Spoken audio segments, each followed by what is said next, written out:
ସାଙ୍ଗମାନେ ବୁଧବାର ସ୍ପେଶାଲ ମାଂସ ଭାତ ଝୋଳ ଖାଇବାରେ ବଢ଼େଇ ତ ଚିକେନ୍ ଝୋଳ ଟିକେ ଢାଳିବା।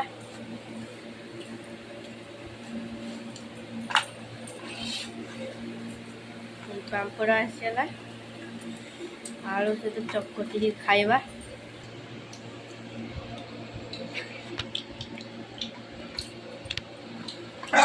पूरा बहुत टेस्टी है जी।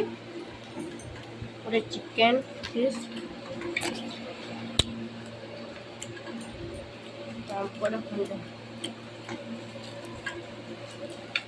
बुधवार पूरा रमेला चिकेन झोल स्पेशल भाई करती मपुना ଆଉ ଭାତ ଲେମ୍ବୁ ପାମ୍ପଡ଼ ବଢ଼ିଆ ଅଛି। ବାଏ ବାଏ ସାଙ୍ଗମାନେ, ମୋତେ ଭୋକ